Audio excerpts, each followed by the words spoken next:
You guys had such a great product back then that it was very customer driven, and Jeff, we worked closely in, some things as far as programs and events and things like that, as far as attracting and creating that value for the retention for both business builders and customers. So maybe Jeff, share with us a little bit about some of those lessons you learned early on from in that hyper growth phase of customer focus and creating that value for the customer.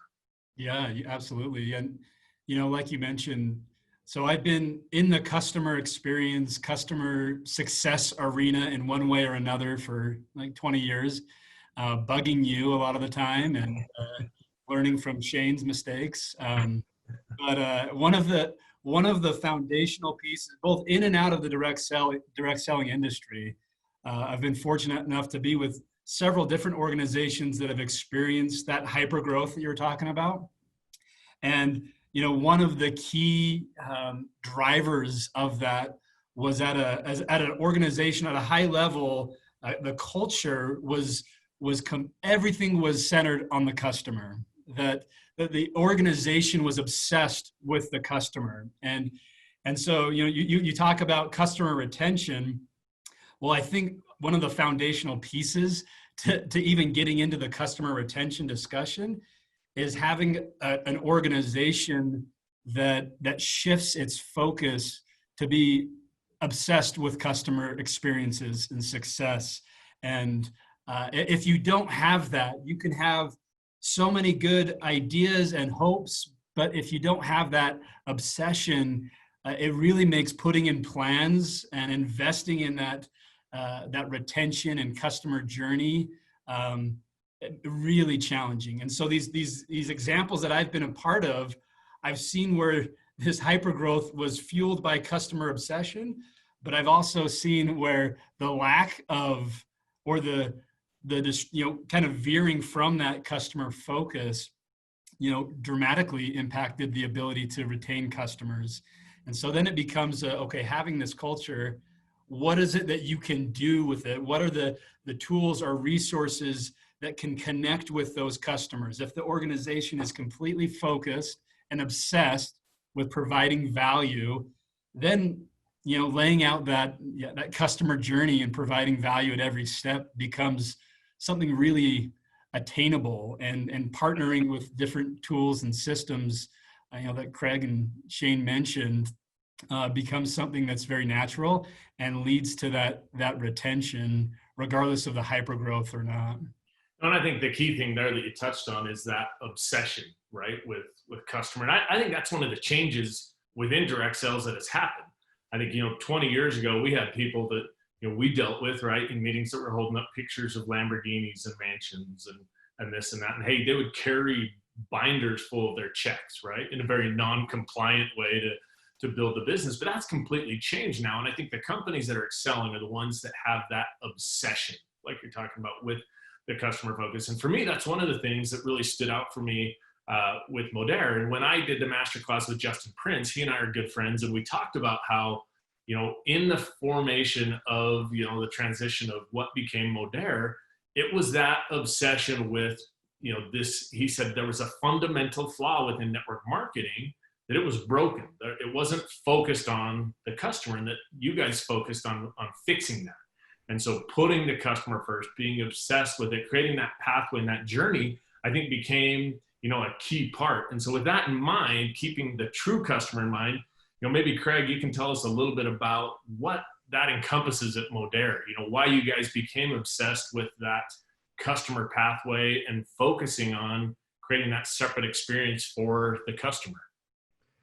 Yeah, I appreciate the question, McKinley, and the recognition of that. And it's not to diss on the past, or again to even belittle the indirect sales.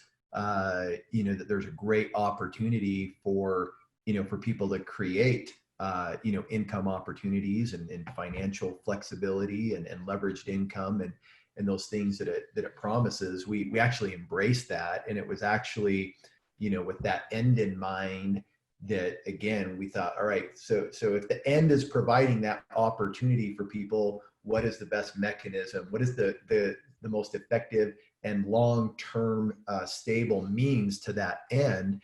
And at the end of the day, you have to have ongoing, consistent consumption, again, of a product or service that people are going to buy because they want it, that people are going to buy or consume because it provides value to their life, it's giving function in some way to their life, and isn't based upon, the monthly qualification that they have to get.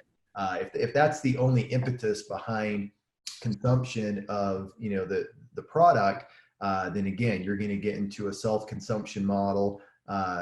You'll begin to churn, and those, erode from the bottom up. So, while yes, we at Modere were extremely focused on how to create value to the customer, keep in mind that we were really trying to create a long-term stable, opportunity and consistent business opportunity for those that, that were repping our, our product and company. And we felt the way to do that is through the customer. It's consumption that leads to volume, that leads to income. So how can we provide that in the most, effective way? And we begin to focus on, how can we get customers in? And that took us to, again, the methodology, the system, and we begin to create a platform and, a program that made it easy for people to attract and offer, our products and services to customers in a very, non-businessy, hey, you got to get involved in our program if you want the best price. You got to get involved in our program, to make this, happen. Come to this, meeting where someone's going to talk to you all day. Hey, I got to host a party at your house to show it to you because it's so unbelievable that unless I show it to you or I can, prove to you with all this science that it works, you're not going to buy. Like, we were trying to eliminate those barriers to entry to just get to the customer so that, if I were to share something, with Jeff, the shopping experience for him or the purchase decision for him felt very, very comfortable and very easy. And there was, a great offer for him, a great value in, in the product and in the shopping experience that he had. And we tried to make that, again, a very seamless, easy thing for the customer to get involved. Again, to the point that, not that we're trying to, hide or in any type of clandestine way that we're a direct sales company, but just from a customer that wanted to be a customer, we wanted to make that okay. You didn't have to get involved in the direct sales MLM side of our company to just be a valued customer. And so if you want to be a customer, we treat you like one. You'd be valued in our company. You'd be valued in our plan. And then, of course, we've created, a platform to really, leverage and compensate, our reps that are building a consistent, customer base in this way. So.